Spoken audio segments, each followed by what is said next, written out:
Amen, amen, amen. I salute you all in the name of our Lord Jesus Christ. Ninapowakaribisha katika ibada ya siku ya leo, and I believe your life will never be the same again. Na nimekuja kuhubiria kama nimeokoka, Yesu akiwa Bwana na Mwokozi wa maisha yangu. Na kama vile mnajua ya kwamba mkutano ambao tuko nayo tunaongea about ya kwamba from the book of Daniel chapter 11, where the Bible says those who know their God, they will be strong and they will do exploits. Na tunapoingia, ningetaka kufundisha ujumbe huu kwa kifupi sana, na ningetaka kuwasaidia, na my message today is all about ya kwamba fighting for your destiny, because ya kwamba watu wale ambao wanahitaji kupigania hatima zao ni watu ambao wanajua ya kwamba they must be strong and they will do exploit in the mighty name of our Lord Jesus Christ. Although our theme iko katika kitabu cha Daniel, lakini siku ya leo ningetaka ufungue pamoja nami kitabu cha Samueli wa pili, 1 Samuel chapter 30, na najua kwamba Mungu ataweza kukubariki na kukutendea mema. Nitasoma Biblia ya Kiingereza, lakini najua kwamba baadaye nitakuinterpretia katika jina la Yesu Kristo. Biblia inasema ya kwamba and David and his men reached Siklag on the third day. Now the Amalekites had raided the Negev and Siklag. They had attacked Siklag and burned it, and had taken captive the women and all who were in it, both young men and old. They killed none of them, but carried them off as they went on their ways. When David and his men came up to Siklag, they found it destroyed by fire, and their wives and their sons and daughters taken captive. So David and his men wept loud until they had no strength left to weep. David's two wives have been captured, Ahinoam of Jezreel, and Abigail, the widow of Nabal, and Carmel. David was greatly distressed because of the men were talking of stoning him. Each one was bitter in spirit because of his son and daughter, but David found strength in the Lord his God. Then David said to Abiathar the priest, the son of Ahimeleku, bring me the ephod. And Abiathar brought it to him, and David inquired of the Lord, shall I pursue the laden party? Will I overtake them? Pursue them, he answered. You will certainly overtake them and succeed in the rescue and restore whatever was taken away from you. Brethren, nimekuja kuwafundisha siku ya leo because ya kwamba as we fight our destiny, we know kile shetani anatafuta. Shetani kile anatafuta katika ndani ya maisha yetu ni jinsi, hana haja na wewe, hana haja na destiny yako, lakini kile anaangalia sana ni vile aweza kukumaliza nguvu za kupokea your inheritance or your destiny.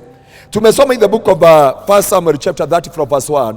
Biblia inasema ya kwamba wakati Daudi alitoka Siklag, na wakati alikuwa anafikiria atakuta bibi yake, atakuta watoto wake, atakuta mali zake zote, lakini Biblia inasema ya kwamba kumbe Waamaleki walikuwa wameingia in the city, walikuwa wameingia in the land, wamechukua mateka watoto wote, bibi zake, mali zake na wana wa Israeli. Na Biblia inasema ya kwamba walichoma mpaka kijiji. Na wakati Daudi alifika, he was totally distressed, he was totally down, because ya kwamba hatima yao na ushindi wao umefika mwisho. Lakini Biblia inasema ya kwamba wakati walifika wakakuta mji umetekwa nyara, wale watu wakasema hapana, Daudi anatudanganya, that's why ameamua ya kwamba tuende vita na baadaye tukirudi tukute wake wetu wamechukuliwa. But I thank God because Daudi, Biblia inasema ya kwamba wakati aliona watu wamemuinukia, watu wako kinyume na yeye, Biblia inasema ya kwamba akaambia Abiathar ya kwamba amletee efondi. Biblia inasema ya kwamba alijitia nguvu katika Kristo Bwana. Na so number one, ili achieve your destiny, you must encourage yourself in the Lord. And I'm here to challenge you tonight. I'm here to raise the spirit of the Davidic anointing.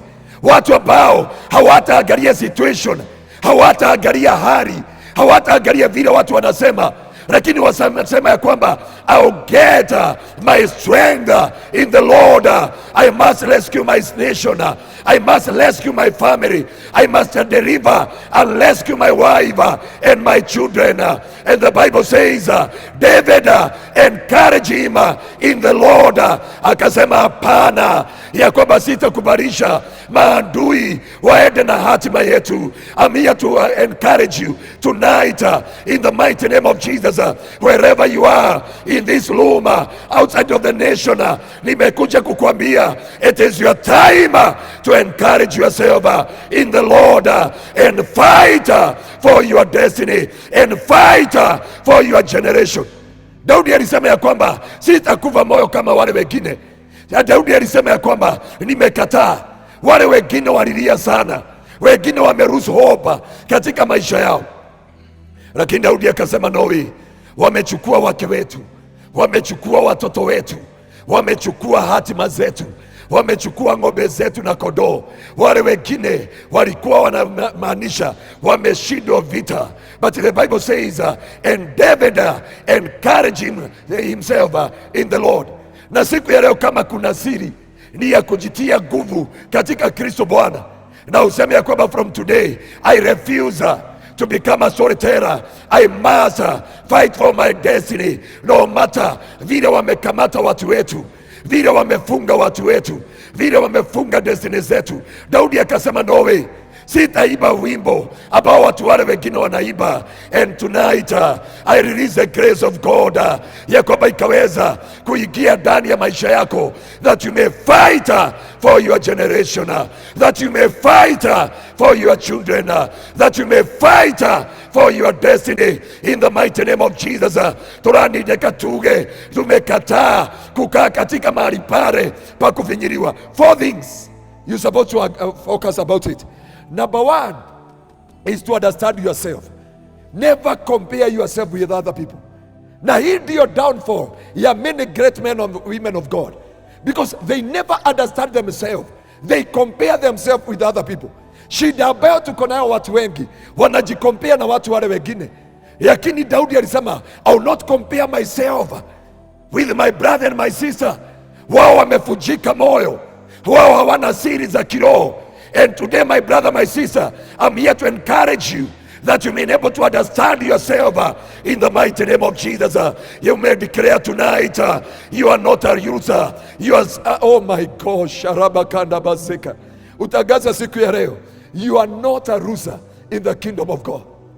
You are not a storyteller, but you have been in the front line. You understand yourself.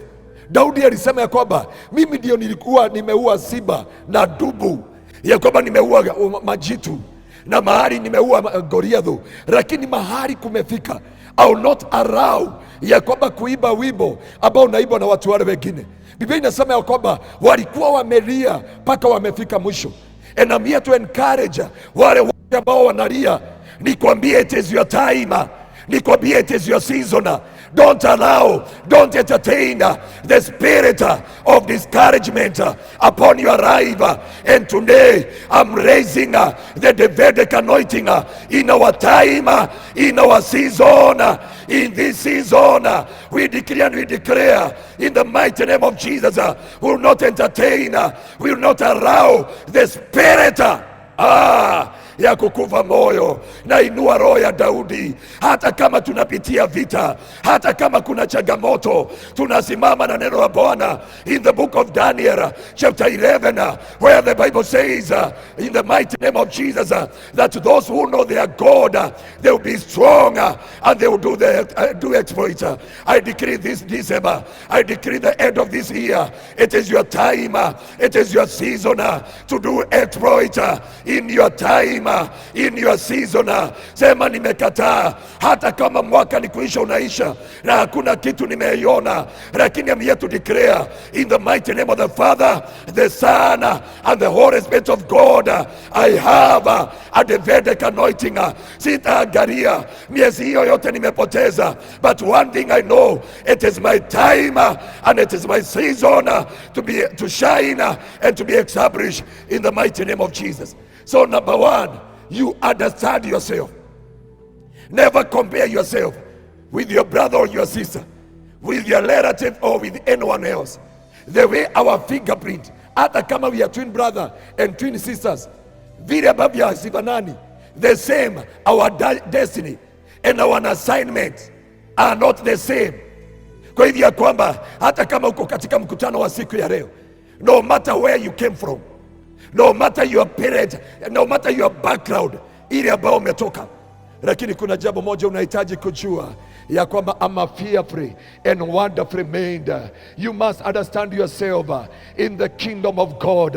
And the David understood himself in the midst of the situation, in the midst of pain and disgrace and reproach.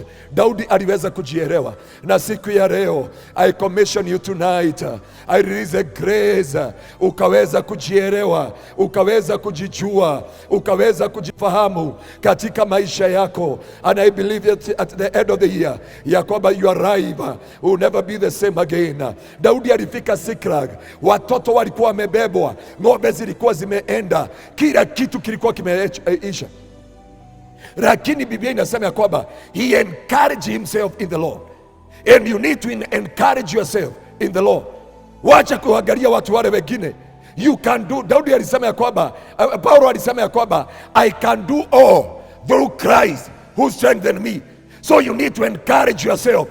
Hata in your church, wacha kuangalia ni nani wako na pesa, lakini mwambie God, it is my time that you may use me. The Bible says in the book of Ecclesiastes chapter 9, Biblia inasema from verse 11 there, Biblia inasema ya kwamba the race is not for the swift or the battle to the strong. And the major problem in the church or in our time, ya kwamba many people hawajielewi. Wanaangalia watu ambao wako na magari, lakini Mungu anakuambia jielewe siku ya leo niweze kukutumia. In the book of Ezekiel chapter 23 from verse 30, Biblia inasema natafuta mmoja wa kusimama katika pengo na wa kusimama katika mwanya, niweze kuponya taifa, niweze kuponya mji. Wewe ndiye Mungu anaangalia, wewe ndiye Mungu anatazamia, wewe ndiye Mungu anakusudia. Ulete jibu katika nyumba la Bwana, ulete jibu katika taifa la Kenya, ulete jibu katika mataifa ambayo huko, ulete jibu katika kijiji yenu. Lakini many people hawajielewi. You never understand yourself. Biblia inasema in the book of Jeremiah chapter 1 from verse 5. Biblia inasema ya kwamba before I formed you, I knew.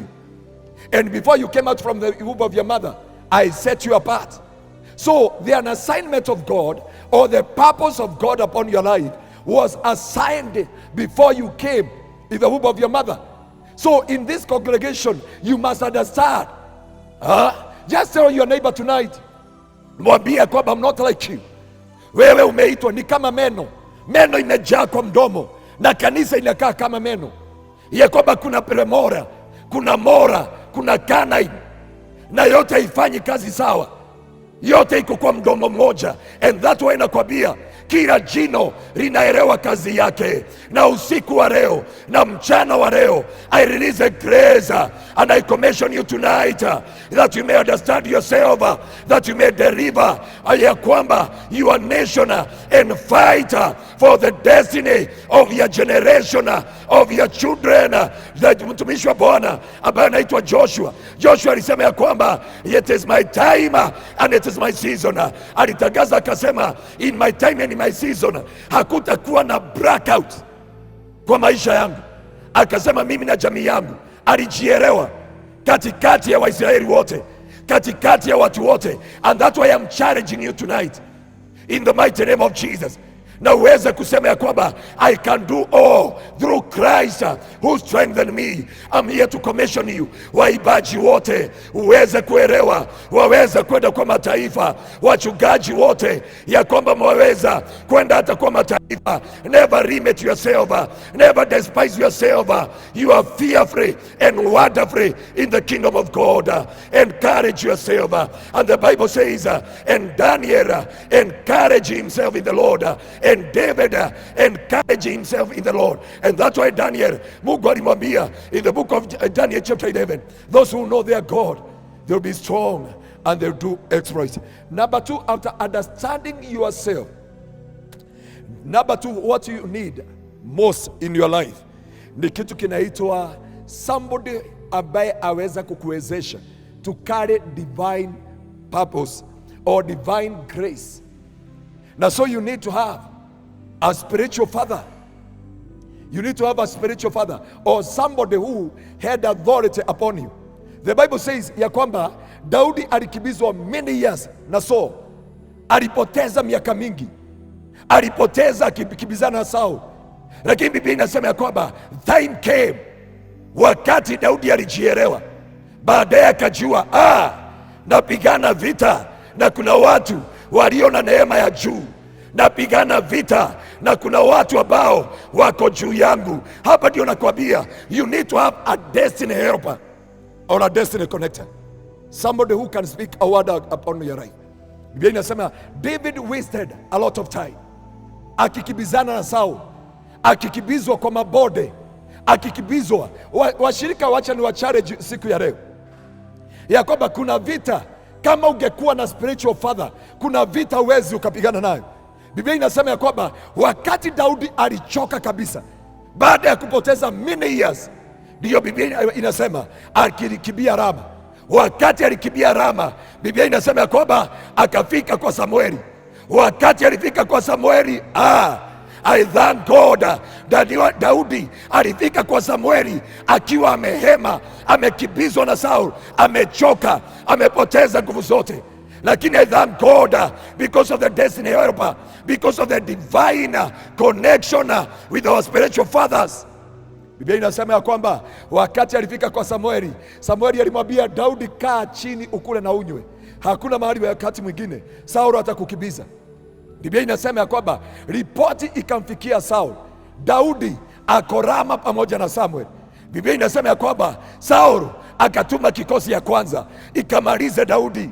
Lakini huyu ni mtu amejua siri yake anaipata katika Kristo Bwana. Wakati maadui walifika kwa Samueli, Biblia inasema ya kwamba ingawa watu wameokoka, walianza kutabiri, walianza kuongea na dimi. That's how our God anafanya kazi through our spiritual fathers, ya kwamba whenever yuko chini ya certain anointing, there is a demon hawezi wakakushika. Na siku ya leo ninaachilia neema, ninaachilia nguvu ya kushikana na your destiny helper. Tunatangaza maadui wetu, they will join us because they will never defeat us. Biblia inasema Saul akashindwa, kikosi ya kwanza imeenda wapi? Akasend another kikosi. Ile kikosi wakati kilifika, kikaanza kutabiri na kunena na dimi. Saul akatuma kikosi ya tatu, yeye mwenyewe akajileta. Wakati alijileta amalize Daudi, wakati alifika mahali Samueli alikuwa, kuliko auwe Daudi, alianza kuongea na dimi, alianza kulima handa, alianza kulima zeria, akajanganyikiwa. There is a grace, there is anointing you normally get when you have as somebody can connect you with your grace. I release the grace of God upon your life, that tonight we decree upon the Saul and his army, wakikuja kukuattack, by the grace and the honor of the Most High God, I decree and I declare they will be powerless. They will join you no matter what they purpose to deal against your life. But from there they will start, wataanza kudeal naye. Na hii ndio siri wapendwa, hii ndio siri tunafaa kuunderstand siku ya leo. And it is my prayer tonight in the mighty name of our Lord Jesus Christ, and I release the grace of God ya kwamba because wakati Daudi alifika Rama kwa Samueli, Samueli alimwambia hautapigana vita tena, kaa chini. Na hapa ndio unafaa kujua katika ndani ya maisha yako, you need to understand, katika maisha yako ya kiroho kuna mahali vita inafika mwisho, when you have a destiny helper. Lakini wengine tunadanganyika, we cannot enable alone. Na sio ya kwamba wakati vita ya Saulu ilifika mwisho, ya Daudi na Saulu, ni wakati Daudi alifika Rama, alitiliwa mafuta, akaacha baba yake akarudi kwa kichaka. Na hapa ndio nakwambia kuna tu wazazi wawili. Baba yake Daudi wakati alitiliwa mafuta alimwelekeza kwa kichaka, lakini Samueli ambaye alimtilia mafuta alimwelekeza katika assignment. Lakini Daudi aliamua kukaa kwa kichaka. Sitaki mzazi wa kiroho, sitaki whatever. So number 2, it is a destiny helper or destiny connector, and it is your spiritual father. Number 3, Yakoba ni kitu kinaitwa divine provision. You need to have a divine provision, because many people you cannot. Kuna mchungaji mmoja, wacha niwaambie kastori kamoja, and one man of God akakuja akaniambia, nataka unitilie mafuta. Mimi ninasikia niko na uwepo wa kufufua watu. Nikamwambia sawa, mimi sina shida.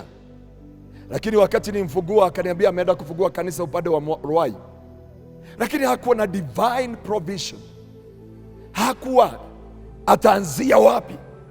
Na hapa ndio unafaa kuwa na watu, you need to have people. Omba Mungu akupatie watu ambao they will stand with you according to the word of God in the book of Luke chapter 8. Biblia inasema ya kwamba katika kitabu cha Luke chapter 8, wakati Yesu alikuwa anahubiri akiwa na mitume wake wakiendelea kuhudumu, mitume wake wote hawakuwa na msaada wowote, they were walking with Jesus. Na hii ningetaka kuwasaidia mwili wa Kristo. Bwana apokee sifa sana. Salimia your neighbor, mwambie you are my pillar or you are my walking stick, because kuna watu ambao they walk with you and there is no value will ever add in your life. Waweza kuwa na wazee wa kanisa, waweza kuwa na marafiki, they never add value. Yesu alikuwa na Petro, mtu alikuwa na kiberebere, hana msaada wote. Msaada wa Petro ulikuwa tu wa kufanya skado kwa kanisa. Anakuja anamwambia Yesu hautakufa.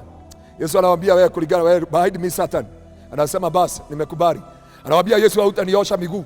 Yani ni kadugu kanaonekana front line, kanaonekana kwa madhabahu throughout, na kanakaaga pamoja na pastor, lakini kizuizi kikubwa sana ya destiny ya pastor na ministry, because ya kwamba watu wote wanakaa kama mtu alikuwa anaitwa huyu kijana wa Daudi, the son of David.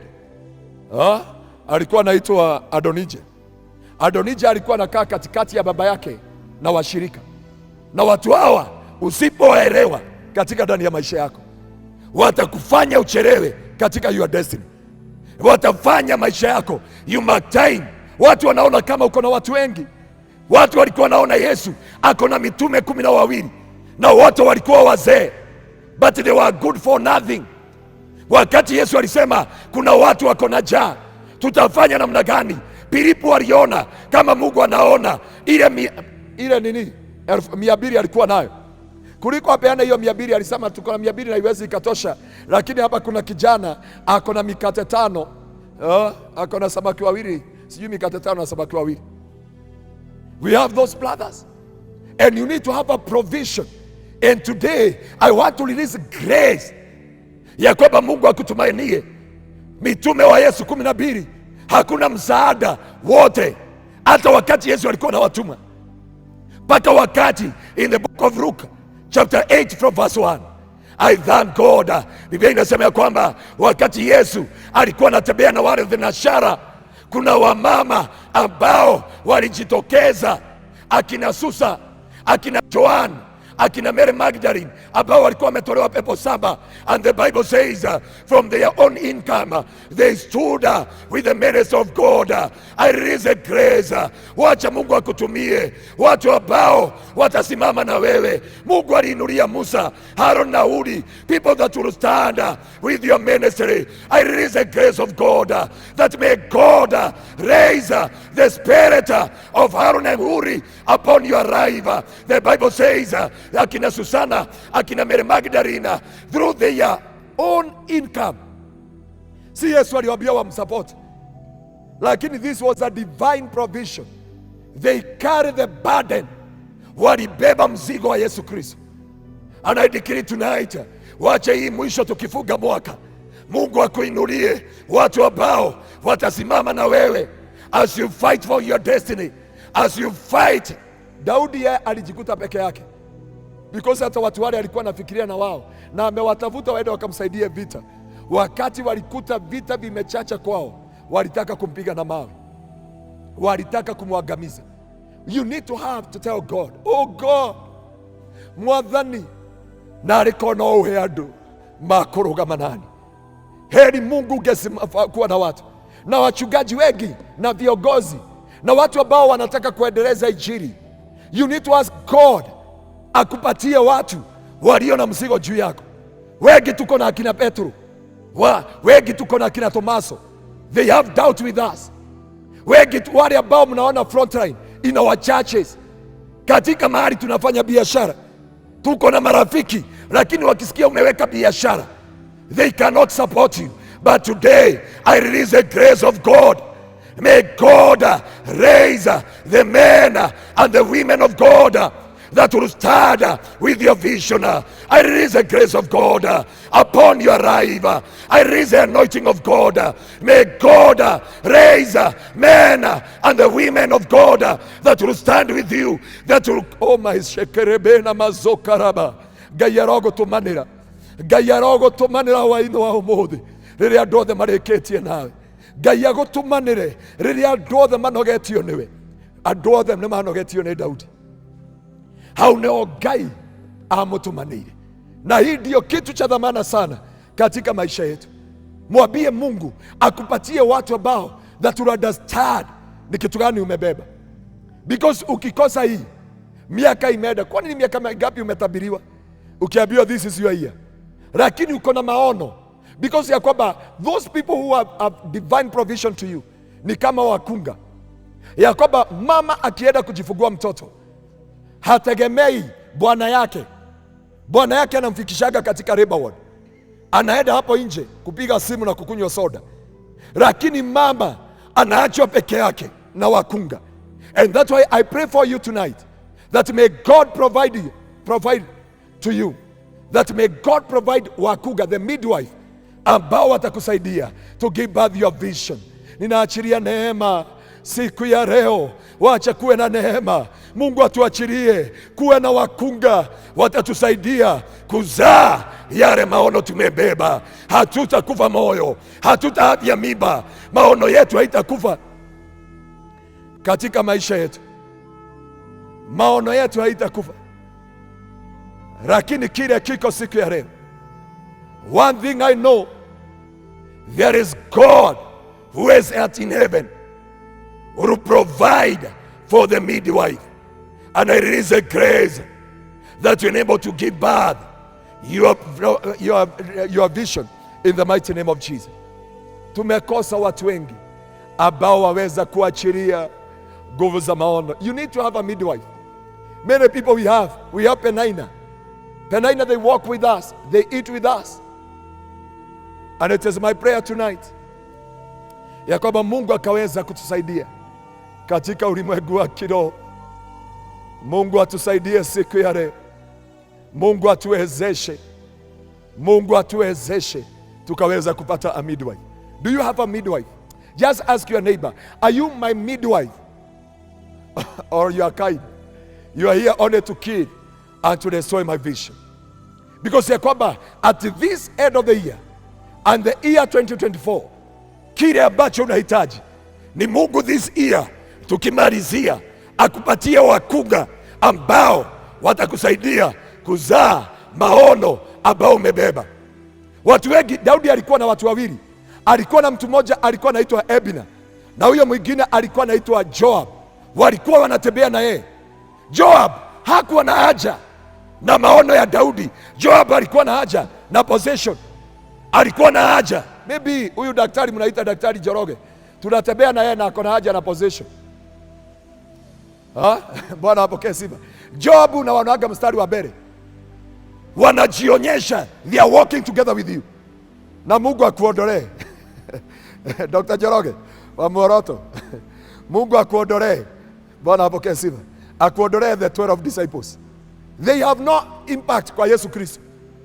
That 3 years hakuna kitu walifanya kwa ministry ya Yesu, na walizuilia wengi. Walikuwa wanazuilia Mary Magdalene, lakini Mary Magdalene in the book of Luke chapter 8 he supported the ministry of Jesus Christ 100%. Na kile wapendo tunahitaji, nisikilize, and tell your neighbor, wewe kama ni Joab, iache mapema. Bwana apokee sifa. Daudi alikuwa na watu wawili, alikuwa na Joab na alikuwa na Ebina. Ebina akasumbuliwa na akina Joab, akaondokea Daudi. Joab akamwambia Daudi, I'm standing with you, I'll fight battle for you. Lakini brother alikuwa na haja na possession. There is no prophet alikuwa analetea Israeli kwa Daudi. Biblia inasema ya kwamba Ebina akakuja, ndio Daudi Abineri yokire akiaraniria na Daudi akimwira muthamaki, ninyonete kioneki kiria ukuite, I'm here to support you, na nguthingiraga andu othe that the vision that you carry, I'll help you and I'll become a midwife to your vision. And the Bible says akiondoka kwa Daudi, aliondoka akamwambia Daudi, nimeenda kufanya watu wote wakufuate.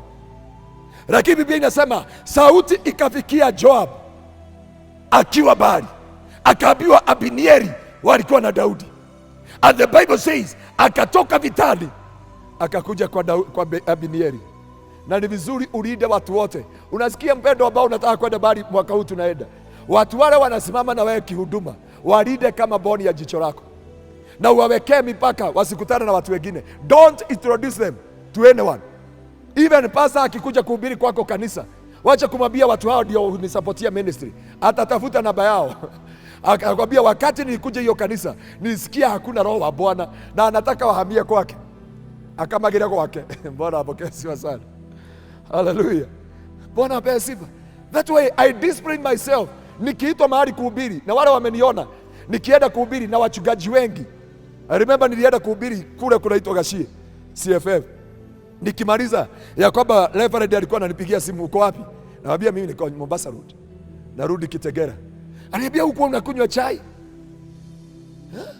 Because ya kwamba you must avoid. Watu wengi kila wako na Joab. But may God this year in 2024, may God provide unto your life watu ambao they are midwife to your life. Mungu akupatie Ebina, watu ambao watakutia nguvu. Biblia inasema wakati Joab alisikia hivyo, alikutana na Ebina, akamsalimia hag, akamdunga na kisu na panga, ikamuua. Wakati Daudi alisikia, Biblia inasema Daudi alilia sana, watu wote wakastajabika. Akawaambia Waisraeli, kwani hamjui kuna shujaa amekufa katika Israeli? Nyinyi mnaona Job, maana mnamuonaga kiti ya bere, lakini Joab ya kwamba hana haja na mimi, hana haja na maono yangu, ako na haja na possession, ako na haja kile aweza kusaidika nacho. Lakini Ebina, he died for my vision. Mungu akupatie Ebina ambao watakufa kwa maono yako. They will start with your vision. They will sacrifice themselves to your vision. Watasikia uko na shida. Biblia inatuambia the 3 mighty men of David. David yeye ni kusema, alisema niko na kiu. Biblia inasema ya kwamba kisima kilikuwa kimezingirwa na maadui, lakini waliona moyo akina Elieza, watu ambao wali understand the vision that David amebeba. Alisema ya kwamba mfalme wetu akiuliwa, familia yetu imepotea. Pasta wetu akikufa, hii kanisa itaisha. They risk their life. Unahitaji watu ambao they are risk takers. Watakwambia baba yetu wa kiroho, yule ambaye umebeba maono, wacha kuenda vitani, utauliwa. Na ukiuliwa ni twathira. Woragwo gutire rocio rwito, woragwo tutire na njira ingi. He undu umwe ngukwira, mtu wa Mungu, kile ambacho unahitaji is to have people who stand with you. You need to have a provision. Nikimalizia ya mwisho ya 4 ya kwamba kama unataka to fight for your destiny and to finish well and to be strong in the Lord, number 4, it is a wages of warfare. The Bible says in the book of Matthew chapter 11 from verse 12, says the time of John the Baptist, the kingdom of God suffered violence, and the violent shall take it by force. So you need to understand ya kwamba tunatagaza vita vya kiroho. You must understand. Usitumikie Mungu kama mjinga. Jua kuna vita. Kuna watu ambao mnashiriki na wao, lakini wako na an assignment. Hawatakubali, hawataki kuona ukiinuka, hawataki kuona ukiendelea, hawataki kuona ukisimama. Uwe mtu wa maombi, si uwe mtu ambaye anaenda na group za kanisa. Sikwambii usiingie kwa fellowship za kanisa, kuwa, lakini tenga wakati unakuja nyumba kama hili peke yako, unamwambia dada, nipatie cover, niombee. Nitakuwa nikiomba kila Monday mpaka Friday, ya kwamba nitakuwa naomba 1 hour because of my destiny, because of my future.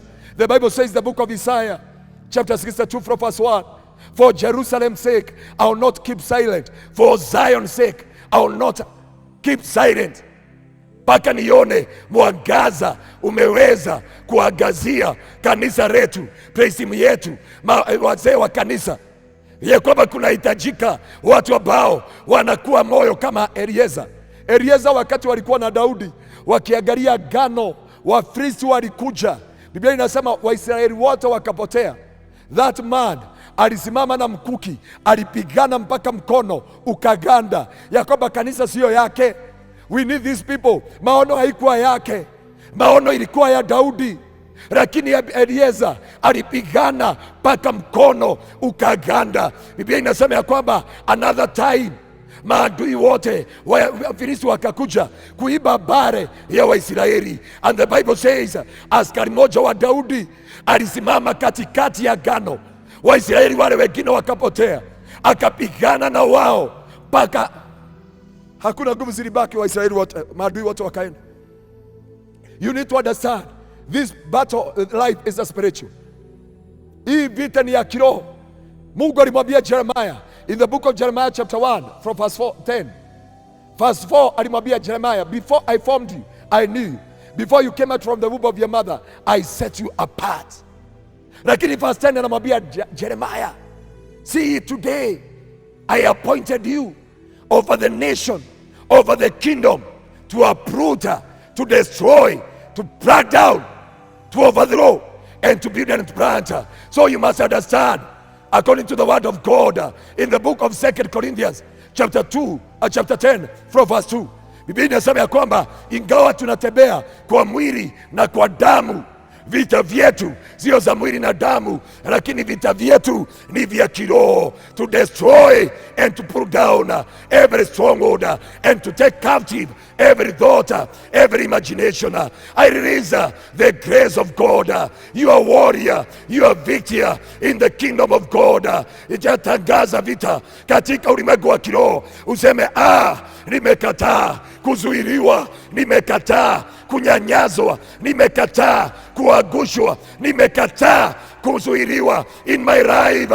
Tangaza siku ya leo, useme it is my time, it is my season, I will fight for my inheritance. Useme from today I'm no longer a slave to fear, I'm no longer, I know who I am, I will fight for my destiny. I will not wait my spiritual father to come and fight for me. I need my spiritual father and weke spiritual hedge and spiritual cover. Waisraeli walimwambia Daudi, Daudi, hautaenda vitani, ukiuawa maono yetu imeisha, ukimalizwa maono yetu imemalizwa. Wenda utulie, tupigane vita. May God raise watu ambao watasimama na wewe, watu ambao watapigana on your behalf. Wataelewa kile umebeba, wataelewa kile ambacho umebeba juu ya taifa, juu ya kanisa lenu, juu ya mwili wa Kristo, juu ya mataifa, juu ya your family. Useme ya kwamba God, I will not let it go. Sitakubarisha urithi wetu uende, sitakubarisha baraka zetu ziende. Nimekataa to become a storyteller. Ati tulikuwa na kanisa, ati yule tulikuwa tunashiriki naye kanisa amenunua gari, yule tulikuwa tunahudumu na yeye katika praise amefanya harusi. Kuna kitu nimekataa mwaka wa 2023 na mwaka wa 2024, to encourage myself na Biblia na stories za uongo ya kusema ya kwamba delay is not a denial. We will not allow the spirit of delay. Sasa uoreke ukiwa na miaka 46, uoe ukiwa na miaka 45, ukipata mtoto uko na 47, ukienda kuona mtoto shuleni anajificha kwa maana anaona gukaa amekaa, anaambiwa na watoto wale wengine gukaa amekaa. Kwani baba yenu walienda wapi? We must conquer this spirit of delay. We must destroy this fight. Lara mikesha peke yako. Kwanza hapa kuna baridi na kuna nyesha, lakini unasema ya kwamba hata kama kuna baridi, hata kama kuna baridi kiasi gani, ya kwamba I'll fight for my inheritance. I'll stand in the possession. I'll stand in the gap. I'll not allow our inheritance iende na watu wengine. Tuseme ya kwamba we must finish well the 2023 and we command the year 2024. It shall be well with us. I release a grace, oh my God, to finish well the year 2023 in the mighty name of Jesus. We conquer, we destroy the spirit of delay. Stagnation is not our portion. I decree tonight in the mighty name of Jesus, delay, stagnation, procrastination, it is not your it is not your inheritance. It is not your inheritance. From today, sema I'll finish well the year 2023, and I command it 2024, that kwamba 2024 you shall be well with me. I remember niliongoza watu wa kanisa yetu kutabiria mwaka wa 2023, na wengine nimededicate gari za kanisa, mpaka wengine ni wana youth, wengine hata asha wamenunua tuktuk, because the Bible says, the book of Job chapter 22 from verse 28, that you shall decree a thing and that thing shall come to pass. And you need to have a revelation and an understanding. Now useme, from today I will fight for my inheritance. Hallelujah. I will fight for my inheritance. That's why the Bible says in the book of Daniel chapter 11, those who know their God, they will be strong and they will do exploit. I release a grace to finish the year 2023 with a glory in the mighty name of Jesus. I commission you. I release the grace of God. You must finish well. I release the anointing of God. I commission you tonight. You may receive this grace to partake the grace ya finish well the year 2023, and I declare and I decree according to the word of God. Daudi alifika akakuta muji umechomwa, watu wamechukuliwa, lakini akasema, I must pursue my enemy, overtake them and recover whatever was taken away from me. I release the grace to recover whatever was taken away from you. I release the grace of God in the mighty name of Jesus. You must recover whatever was taken away from your life in the mighty name of Jesus. Ribana mazeka yandaba. I decree tonight in the mighty name of Jesus, you must finish well the year 2023. This is your year, my brother, my sister. Haijalishi miaka 5 imeisha, miezi 5 imeisha, haijalishi miezi 10 imeisha, haijalishi miezi 11 imeisha, haijalishi mwaka umeisha, lakini ya kwamba one day is like 1,000 days before God and 1,000 days like one day before the presence of God. I release the grace of God. I release the anointing of God. You must finish well. You must finish well. You must finish well. You must finish well. You must finish well. I release the grace of God. I commission you tonight. Rekamayataba, Shetebena Mazeria, Rakamayataba. I release the grace of God wherever you are, in Kenya, outside of Kenya. I commission you tonight. You must finish well this year 2023, and we command the year 2024. It will be our year in the mighty name of Jesus. It will be our year in the mighty name of Jesus. Haijalishi umepoteza miaka mingapi, haijalishi umepoteza muda kiasi gani, haujalishi. Oh my Father, those who know their God, they will be strong and you will do exploit. Not next year, this year 2023. Hata kama imebaki siku, hata kama imebaki wiki, hata kama imebaki masaa, hata kama imebaki sekunde, I decree you must finish well. I raise the grace of God tonight. I raise the anointing of God. I raise the mercies of God upon your life in the mighty name of Jesus. Jacob, it is your time to partake the grace of fighting for your destiny and finishing well. I decree the blessings of God. I decree the anointing of God. And I decree your life will never be the same again. Receive your healing. Receive your impartation in the mighty name of Jesus. And I decree and I declare that your life will never be the same again. Shalom. God bless you so much and do you good. Rabona mazika rababozi. Amen. Amen. Amen. Shalabakanda bayata baganda ribabozi. Shiribina mazoka rababozi kayata baganda. Lazima tumalizie vyema huu mwaka wa 2023.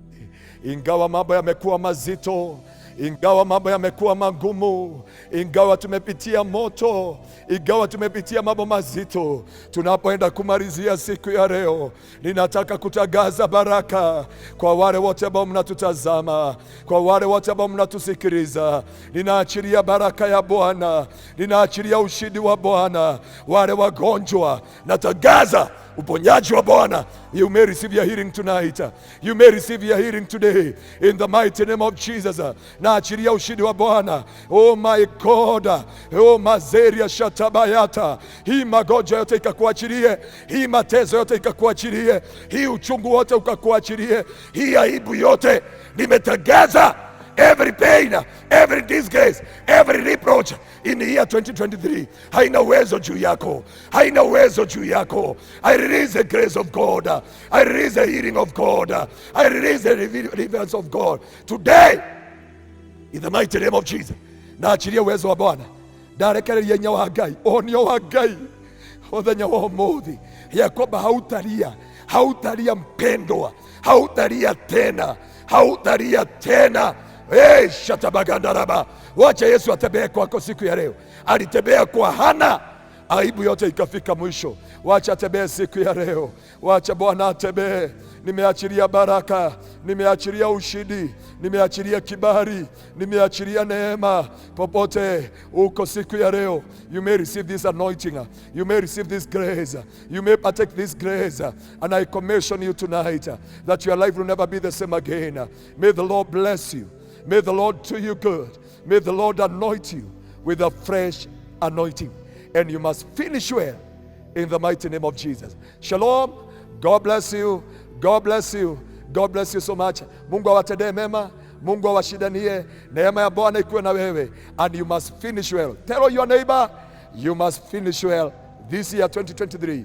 And 2024, it is your year. Encourage yourself in the Lord, and your life will never be the same again. Shalom. God bless you so much. Amen. Amen.